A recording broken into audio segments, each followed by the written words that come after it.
Chris, 5.9 billion rand moving through the market. That's the picture on the top 40. What did you make of today's trade? No, it's not very big. I think that today's trade was almost followed a typical pattern that we've seen over the past few weeks, where you see an attempt to rally and then it just fades out in the end, and that's Europe. Europe is the biggest. It seems like markets are just exhausted from the sell-off that we've seen. They just didn't. Exactly. No one wanted to come into work and sell shares once again. Exactly. I mean, the volume's very low on the markets, and you know, clearly the US holiday having an impact. But I think the close in Europe particularly disappointing, because it started off so well, and they were looking the beginning of the day focused on Greece.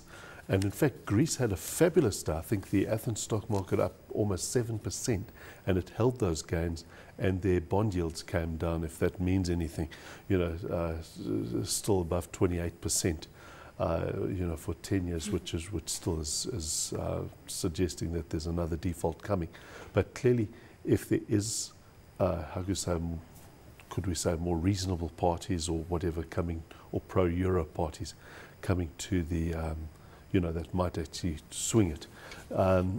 It may, you may well get a less diabolical thing, but I have a funny feeling Greece is still going to battle in or out. They've got a long battle ahead of them. Only 2% of the overall Eurozone economy, though, so no wonder the market chose to focus once again on the Spanish woes. And speaking to a market commentator earlier on in the show around Catalonia, interesting, you know, that is a state that really is at odds overall with the broader, you know, Madrid and the central government, and the last resort, I would assume, would be to go cap in hand trying to get funds from the central government, but they don't have any option. That really underscores the problems. Exactly. It's a case of you can live in your fantasy world and pretend you don't have to have austerity, etc. Austerity has never been a policy choice.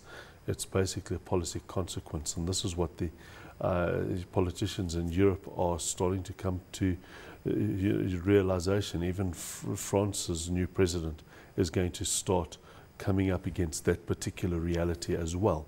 He is going to deliver austerity. He's not going to deliver a pullback of austerity, simply because it's not a choice. They're forced into that position, and they basically have to choose on their own terms or somebody else's terms.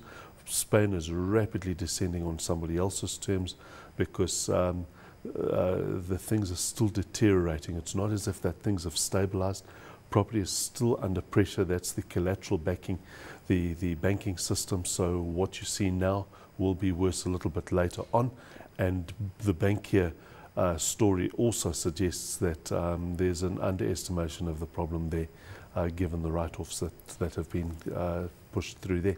Someone described it as trying to put out a forest fire, the whole Eurozone crisis, just as you feel like there's somewhat of a getting one aspect under control to a degree, then a fire pops up on the other side. So what is the advice for managing the volatility, managing the uncertainty, which by all accounts and purposes is not going to go anywhere this year? No, exactly. I think one needs to appreciate that the Greek crisis lingered for a long time because there was still the hope of a bailout backstop. The same goes for Portugal and Ireland, etc.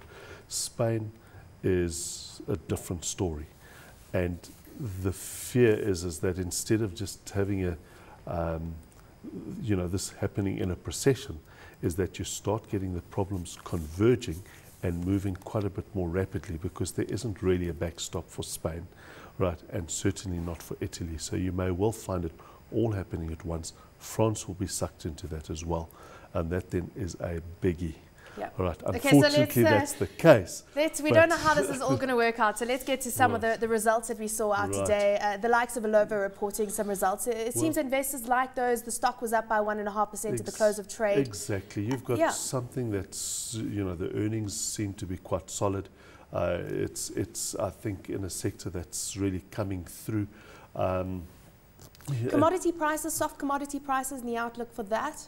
Well, I think Ilova's in a fairly good position. They've got, I think, a fairly strong market position. Their operations are quite efficient, etc. And they're quite diverse geographically, and as far as Africa is concerned. So yes, they had a drought problem in KwaZulu-Natal, couldn't quite be offset in the other regions, but nevertheless, that's the advantage of being geographically diverse.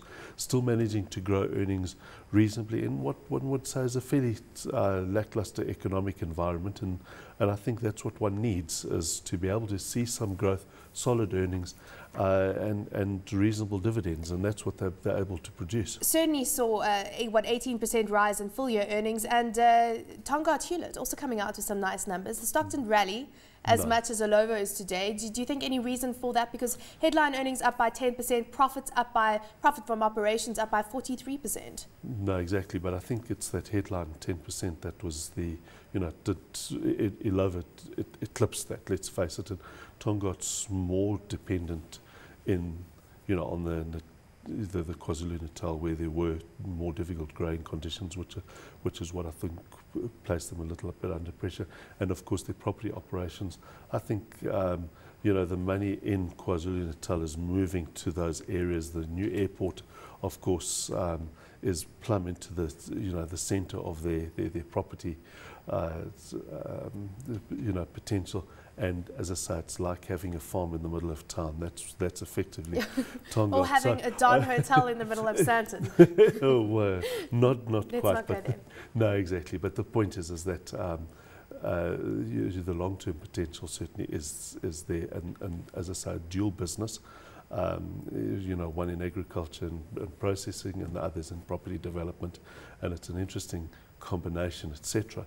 Unfortunately, the property is still quite cyclical, and I think that sector is struggling a little bit in there, but they are in a good position. Yep. And so I think any upturn will occur quickest there than in most other areas. Well, we're going to have to wrap it at that. Thank you so much for coming in on this Monday afternoon. Chris Hart, Chief Strategist from Investment Solutions.